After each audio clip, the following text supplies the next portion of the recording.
So there are a few things that it is our desire to help you reconfirm within yourself today. First, it would be nice if you could accept the existence of this vortex of creation.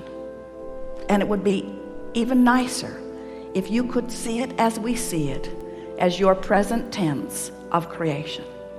So that when your friend says to you, I don't see any improvement in your life, you can stand firmly inside your vortex of creation and say, that's because it's not visible to those who are outside the vortex. And they will say, have you seen a doctor lately? And you will say there are no doctors in the vortex of creation.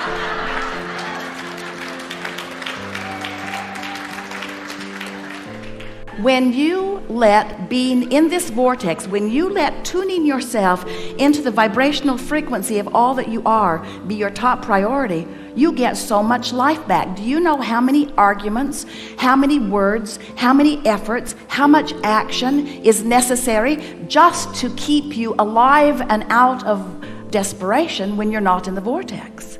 In other words, it's a big effort to live this life when you're counting on your words and your action and your effort to make it happen. It's interesting, you could just have a conversation with one very well-meaning mother about her child that she adores more than life itself, and listen to all of the gyrations that she is going through in order to sort of kind of understand what's going on with her little boy and put it in the proper perspective, when really all she needs to do is step away from whatever's bothering him and away from whatever's bothering her and focus upon something that gives her access to the vortex, and from inside the vortex everything's clear.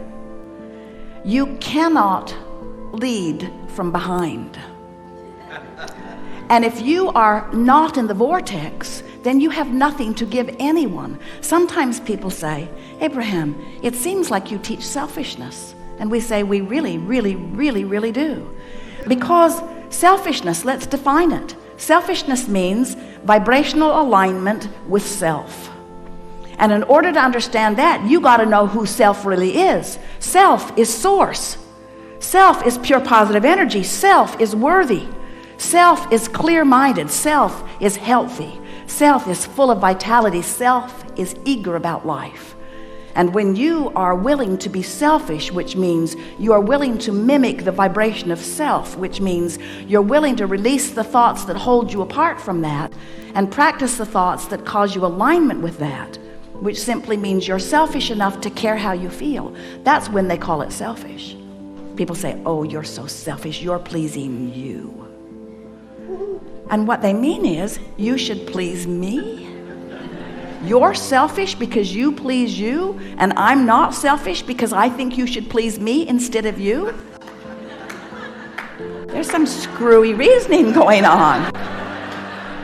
And every time it matters to you to please them instead of you, oh, it's such short-term gain, such short-term gain.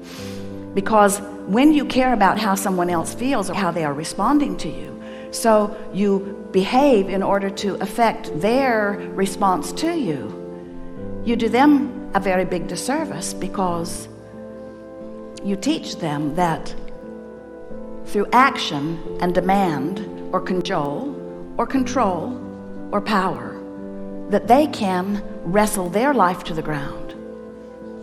And there's hardly going to be anybody as cooperative as you. Think about it. Have you ever had someone who was so cooperative they'd just do anything for you, and then they were the only one who would behave that way? So you just had that one friend? Often it was your mother. You weren't really ready for the world, were you?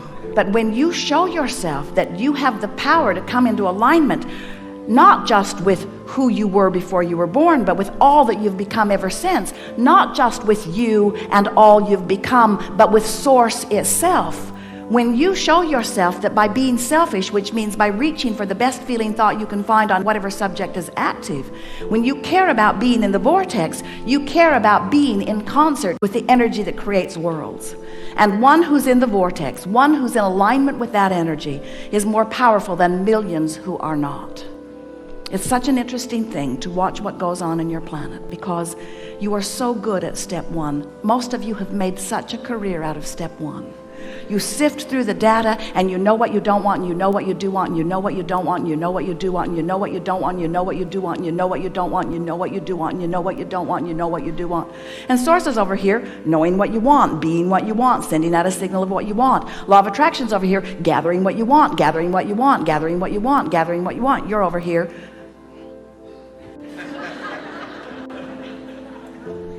That's creating by default. That's going where the wind blows. That's complaining about whatever they're complaining about and feeling about whatever's happening. But when you decide that you're going to take control of your relationship to who you really are, when you decide that you're going to tend to this gap between you, wherever you are on whatever subject you're experiencing, and who you really are and what you know about the same, now life is going to take a new form and shape for you.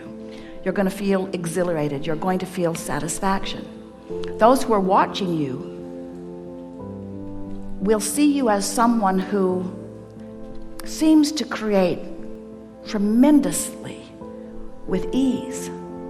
Those who are watching you, especially those who don't really understand the power of this vortex and the power of your deliberate alignment with it, they'll call you lucky. Many times they'll be jealous of you, because they'll watch your fortunes amass and your funds surround you, and they'll watch you in satisfying life experience. And when they say to you, "What do you know that I don't know?" the only thing that you can say to them that is of any real value to them is, "I figured out my relationship with me, and I'm constantly aware of my vibrational relationship to who I really am and what I really want. And I guide every thought I can to mesh with the wholeness that I am." I've become a deliberate thinker. I no longer create by default. I think on purpose, I speak on purpose, I act on purpose, and I don't do any of it unless I'm in the vortex. What do you mean? What's a vortex? What do you mean? What is a vortex? A vortex is a vibrational state of being that is the precursor of all positive motion forward of all that is. It's like encapsulated, condensed, straight up source. It's pure positive energy. It's the holding tank. It's the anchor. It's the touchstone. It's the place where all dreams and wishes and hopes are held until we find vibrational alignment with them. It's the eternal pool of well-being to which each of us have added mightily along the path of our physical experience. So this vortex, it is a reality even though you can't see it, but you can feel it. You know how your dog hears things you can't hear and smells things you don't want to smell? Because your dog has more acute sensitivity to sound than you do. Sound is just vibration, and hearing is just translating it. Smelling is just translating vibration. This vortex is something that while you can't see it, and while you may not be able to hear it, when you get in the vicinity of it, you can feel the deliciousness of it. And when you are far from it, you can feel the discord of not being close to it. Do you know that everything you feel all day, every day, is nothing more than feedback about your proximity to your vortex? So when you feel really ornery, you're vibrationally speaking not near your vortex. When you feel hopeful, you're right on the brink of it. In fact, this door to the vortex, this imaginary door in Abraham's fairy tale of the vortex,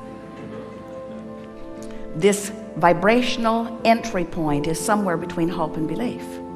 So when you feel hopeful about something, you're so in the vicinity that you'll be called in, you'll be swept in. Law of attraction will take you in. Law of attraction will take you in when there is not enough resistance to hold you out. How's that? If you weren't doing that thing you do that holds you apart from your vortex would take you in every time. When you slumber, in you go. But you wake up right where you were when you went in. If you go to sleep in the vortex, you wake up in the vortex. If you go to sleep not in the vortex, you wake up not in the vortex. Have you ever had an experience where you're ornery when you go to sleep? You sleep all night, you sleep pretty good, you wake up, still ornery. So the vortex is the source of well-being, calling you home, so to speak, calling you to all that you've created. And when you are not clinging with resistance to some thought that keeps you from it, it takes you right in. So really, when we say we want you to get into the vortex, what we really mean, a much more accurate way of saying it is, we want you to stop doing that thing you do that keeps the vortex from taking you in easily. Oh, you're going, you're just not going willingly sometimes. In other words, when you croak, in you go. So wonderful to watch you die.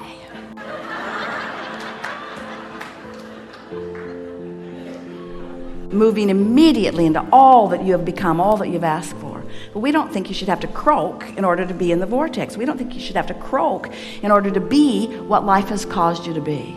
So, as we're moving forward today, we're eager to talk with you about whatever it is you want to talk about. And it is our desire to help you to find a vibrational stance, which means a mental approach, which means an attitude about whatever it is that you've got going on. We want to help you soften your resistance, because when you soften resistance, the vortex takes you in. And that really is where you belong. You belong inside that vortex where rendezvous with exhilarating things can happen all day, every day. Do you know that if this time-space reality has the wherewithal to stimulate a desire, so that the desire is, in present tense, already gathered in this vortex of creation, that this time-space reality has the wherewithal to give it to you now. And the only reason there is a gap between you putting it in the vortex and it showing up where you and others can see it and smell it and hear it and taste it and touch it is because you've got more resistance about the subject going on than you do belief or expectation about the subject. That's all. You just got to move yourself into more expectation. So what do you want to talk about?